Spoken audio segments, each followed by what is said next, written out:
Good morning, ladies and gentlemen. Our discussion for this uh, meeting, of course, is the subsecondary classification of the basic Henry system plus the FBI extension. Okay, so the subsecondary classification considers the right uh, index, middle, and ring fingers, no, which will serve as the numerator, no, while left index, middle, and ring fingers will serve as the denominator in the classification formula. Okay. This secondary classification, subsecondary classification can be obtained through ridge counting for loops and ridge tracing and counting for whirls, and by writing the letters I for inner, M for meeting, O for outer in the classification formula correspondingly. Okay? For loops, no, whenever there are ridge count, no, of 1 to 9 ridges for index fingers, no, 1 to 9 ridges is inner, 10 or more ridges is outer. For middle uh, finger, 1 to 10 ridges is inner, 11 or more ridges outer. No? Ring finger, 1 to 13 ridges is inner, 14 or more is outer. For whirls, no, after taking or conducting ridge tracing, then you have to count the ridges, no, that emanates, or the ridges uh, between the point where you ended tracing and from that of the right delta. But of course, I will be discussing also the rules for ridge tracing, no, in or for whirls. Where three or more ridges above right delta, the classification would be inner. Zero, 1, or 2 ridges, the classification would be meeting. 3 or more ridges below right delta, the classification is outer. Okay? For the rules, no, for ridge tracing, no, first, the tracing always begin at the extreme left delta and stops at the point directly in front of the right delta. So yun ang golden rule dyan. But I will discuss it uh, specifically after this slide. Okay? When arches appeared on the fingers mentioned above, the index, middle, and ring fingers, dash shall be placed in the classification formula. Okay? So, for ridge counting, this is a loop fingerprint pattern, then you have to employ ridge counting. Okay? So, of course, ridge counting for loop, the first rule is to, of course, you have to identify the uh, type line. And of course, in the type line, the other requirement of the type line, there should be diverging ridges that encloses the that tries to enclose the pattern area. And of course, you have to locate the delta and of course the core. Between the delta and the core, you have to put imaginary line before doing the counting. Okay, for this pattern, meron tayong line dyan. It is in red for you to uh, better understand. So please follow the cursor. This is the bifurcating ridge. No, may meron tayong bifurcating ridge galing sa baba. So this will serve as your delta. Ridge count to the core. Node the core will serve yon doon sa tinatawag nating innermost sufficient recurve. Pero this should be the core should be on this part, no? On this part, ito yung please follow the cursor. Kasi nga, they are considered as one, then another one. So, at this part. Okay? So, kasi nakakonect siya eh. No? Or if not, maybe here. The core is here. No? The core is in this portion. No? Kasi meron tayong tinatawag na recurve. Yan. So, yan ang core natin. Okay? So, here. So, this is the core. Kasi meron kayong ah, rod yan eh. Center rod yan eh. Pero meron siyang abrupt ending doon. So, you can place the core here. Okay? So, by putting or writing a imaginary line, so nilagay natin hindi na imaginary line yan, red line talaga, to connect between the core and the delta. Then whatever ridges that touch this line shall be counted. Okay, so 1, 2, 3, 4, 5, 6, 7, 8, 9, 10, 11, 12, 13, 14. There are 14 ridges between the delta and the core for your loop, fingerprint pattern. Okay? So next, dito tayo sa whirl, no? So this is a whirl wherein we have to perform what you call this? Ridge tracing before ridge counting. Okay? But the golden rules, as I've said, in performing ridge tracing for whirls should be or shall be as follows. Tracing always begin at the left extreme left delta and stops at the point directly in front of the left delta to the right delta. Okay. So, if this is the world, you have to locate first yung tinatawag nating type line. And the type line should enclose the pattern area. Okay. Na kung saan, yun ang kinukonsidera natin na tinatawag nating delta. So, kung itong portion na to, ito yung delta natin. Dito ang delta. Okay? Ito ang delta natin. Okay? Kasi ito yung closest to the core. Eh. Okay? Next, an uninterrupted ridge can be traced from the left delta to the right delta. Your right delta is located somewhere ito. Somewhere here. Ito ang iyong right delta. Ito yung right delta mo. Ito ang left delta. Okay?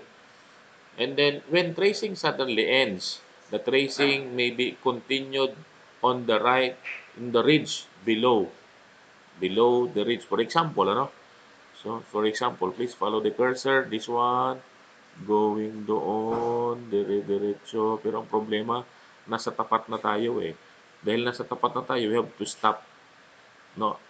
At the directly in front of the right delta, sabi niya. Kung nandun ka na sa tapat, you stop tracing.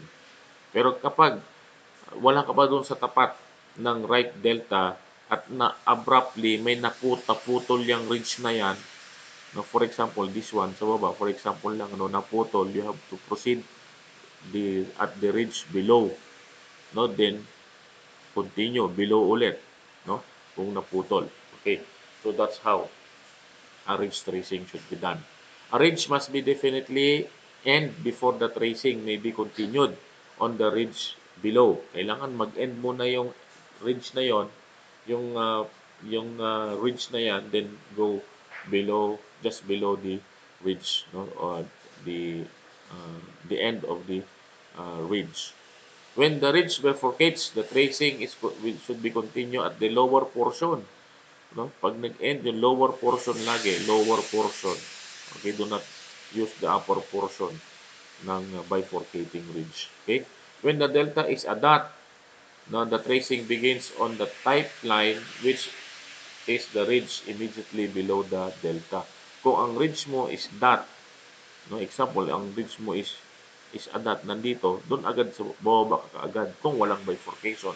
Because in the ruling, in locating your delta, laging mandatory na delta ang bifurcation. Okay? So perform natin ang ridge tracing for this fingerprint pattern na plain world. Okay? This is the ridge, left, this is the left delta I should say, then this is the right delta. Okay, to locate the right delta, na-locate na natin, but we have to stop doon sa front and we have to ridge count. Okay? So, lower portion or the bifurcation to here. So we have to stop here, somewhere here. Okay.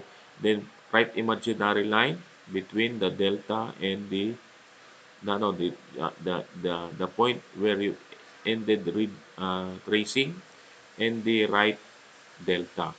So kung nakalagay ka na, you count 1, 2, 3, 4, 5, 6, 7, 8. There are 8 ridges between the right delta and the point from which you ended tracing via or through your left delta. Okay? Uh, for here naman, for this fingerprint pattern, so you can put the delta can be placed in this part or no, this one.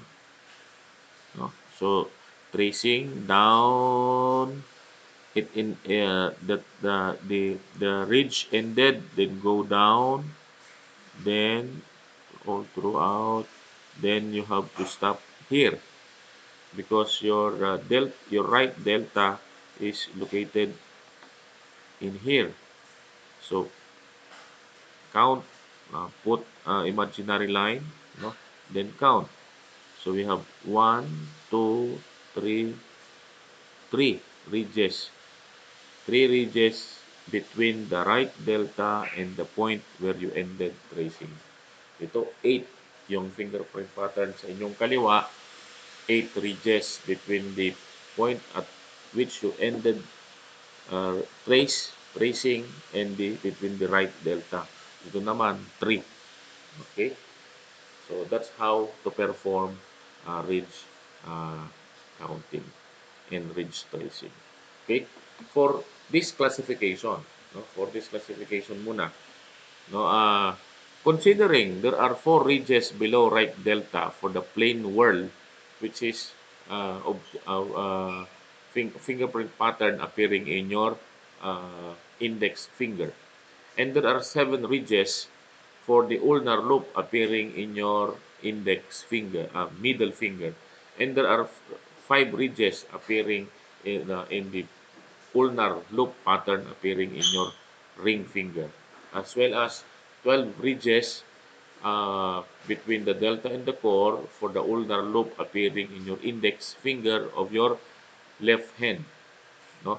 And there are 11 ridges appearing in the ulnar loop pattern in your middle finger. And there are 2 ridges between the right delta, no, that appears in your ring finger. Of course, for the purpose of for the purpose of obtaining the subsecondary classification, again, subsecondary classification is placed at the right side of your secondary classification.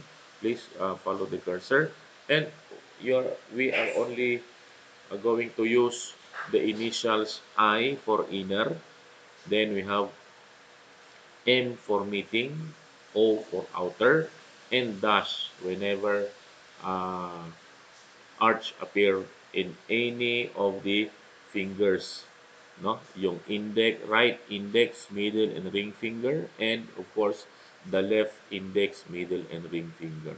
Okay, so uh, for this fingerprint patterns na subsecondary classification, okay, upon using, no, and referring doon sa tinatawag nating what you call this, tinatawag nating counting, no? Yung definite na numbers na ipa-follow natin. Take note, for loops, again, for loops, pattern, no? For ulnar or radial loop, if it appears in your index finger, the ridge count from 1 to 9 ridges between the delta and the core. Take note, you have to put in the I for inner. 10 or more ridges outer. For your middle fingers, 1 to 10 ridges, ridge count inner, 11 or more outer. For your ring fingers of either left or right hand, no, 1 to 13 ridges, no, between the core and the delta, or the delta and the core, that is inner. And then you have this 14 or more outer. For whirls, no, na after performing the ridge tracing and ridge counting, if there are 3 or more ridges above right delta, that is inner. 0, 1, or 2 ridges, you have meeting, and 3 or more ridges below right delta is outer. Whenever arch or arches, tented arch and plain arch appeared in your index, middle, and ring finger, all you have to do is to put dash in the classification formula. Okay? For this fingerprint pattern, no, having ridges, no, after performing ridge count and ridge tracing and counting, of course, the classification for subsecondary classification shall be outer, inner, inner, outer, outer, meeting. No? So the outer in the numerator represents the ridge count of the world. No? No? And then the second one, the ridge count of the ulnar loop, and the ridge count of the ulnar loop appearing in your in your ring finger. And then of course ridge count of the ulnar loop appearing in your left index finger. And then ridge count of the ulnar loop appearing in your middle ring finger, no, middle finger of your left hand. And of course ridge tracing and counting of the plain whirl appearing in your left ring finger. Okay, please play this video. No, if you cannot understand, or if hard for you to follow, please read the manual and then play this video for you to better understand the subsecondary classification. Please comment, and of course for us to answer and to address those concerns.